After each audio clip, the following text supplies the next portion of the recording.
Hi there, this is Leah from Mommyish, and this is a tutorial on how to use the new Tear actions in Photoshop Elements.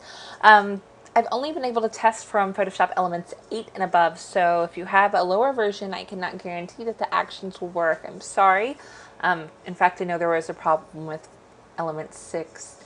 So I apologize for that.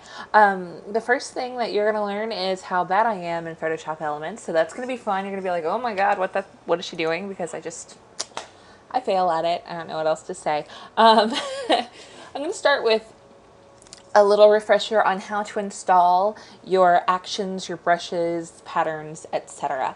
So let's get to that first. I have here my folder. This is my C drive. You're going to go to your C drive, program data. Remember, that's usually a hidden folder, but we made it not hidden. You go to Adobe, then you go to Photoshop Elements, your version number, Photo Creations. All right, and our Photo Creations is where we're going to be placing different files. So I'm going to make this smaller, and I'm going to pull up. The zip file has special files specifically for Photoshop Elements. So as you can see here, oops, I didn't mean to do that. All right, there we go. In your layer styles, you're going to place the metadata file and the ASL file. So you see it says FX styles. That goes there. Then you'll go back to Photo Creations. You'll go to Photo Effects. And then you're going to place the action files along with their corresponding PNG file. That's what pulls up in your palette, and you can see it. So that'll be those four. Once you've done that, you can go ahead and close your windows. All right, then what you're going to do, I have a file already here, but we can use this for my example of what I need. Just go ahead and select your brush tool. There's a drop down here and little double arrows. You're going to go to load brushes, and then you'll load the brush. Then what you're going to do is you're going to go to layer, then you're going to go to new fill layer pattern. You're going to say okay, and then here there's a little like thumbnail of pattern. You're going to click the arrow going down, and then there's double arrows again. You're going to go to load patterns, and then you will load that pattern up. Once you've done that, just hit cancel, and it'll take you back to your element that you're wanting to play around with. So I'm going to use the all around first. As you see, my two actions are here. And what you're going to first do is make sure you've selected your foreground color to be the color that you want your tear to be. So I'm kind of choosing a hue of this paper. Then you're going to go to your brushes, and you're going to select your small brush here. And that's all you need to do. I wouldn't worry too much about the rest. That's pretty much it. This is not a very large piece of paper that I'm working with, so keep that in mind. And here you go. So I have the brush selected. That's important, the small brush. It's the simplified layer and my foreground color. And then I'll double click. It's going to prompt you, style settings, just hit OK and continue on. And here I'm going to open this in another window, and let me zoom in. I bet there's like a really quick way to get it to zoom into 100%, and I just don't know what it is. There we are. Yay! So we have our torn edges. What you would do if you didn't like how it's, you know, like there's too much over here or whatever, just take your brush, use your eraser, and, you know, get rid of it. It's that easy.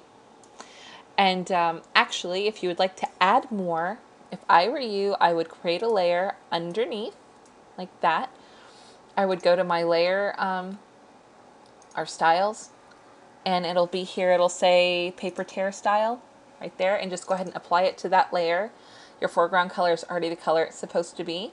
And then take your paintbrush with that tear brush and enjoy yourself like that. So that's that. Now I'm going to close this one and deselect. Now I'm going to do a bottom tear. So if I want to do a bottom tear, what I'm going to do, I have my file, I have my brushes. I'm going to select my larger brush, and I'm going to tear. Oops, I'm not tearing, I'm totally painting. pick your eraser and then tear it away, right? Okay, like that. Then what you're going to do is you're going to go to the full palette thing again. I'm going to scroll way down. And it's bottom tear. Make sure again that your correct brush is selected, your foreground color is set to the color that you want the tear to be, and double click. Again, you're going to hit OK.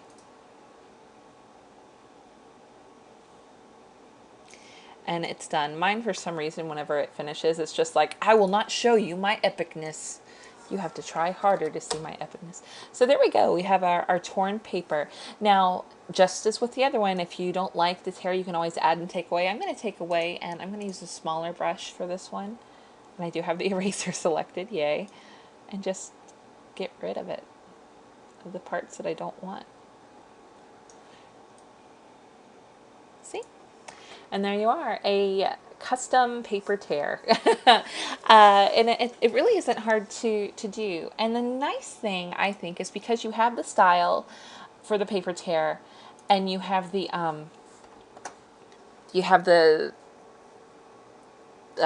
brushes. There you go. I'm sorry. I have mommy brain hardcore, you know. Whew, I'm not getting a lot of sleep at night lately. Anyway, what I would do if I were you, if you wanted to create your own tear with the element, especially if it's a smaller element, I would just create a layer underneath. Again, choose the color that you want. I'm going to make this one a little different. There we go. And I'm going to just use the brush, not the eraser, but the brush. And I can resize it to wherever I want it to be. So I'm going to make it like 75. And I'm just going to kind of go like this. And I want it to be really thick on this edge here. And I'm not going to worry about the end edges because I can always just quickly go in. Here, we're going to zoom fit screen. There we are. And just use my my selection tool and delete the excess off the ends. I mean, that's pretty easy to do, right? Like that. There we go. And then I would just go to that paper style. Like that, and then I would just go to this one and add maybe a little bit of a drop shadow if I wanted, and then merge those layers together. And then there you have really quickly how you can make it without running the action at all, but just using the brushes and the styles together.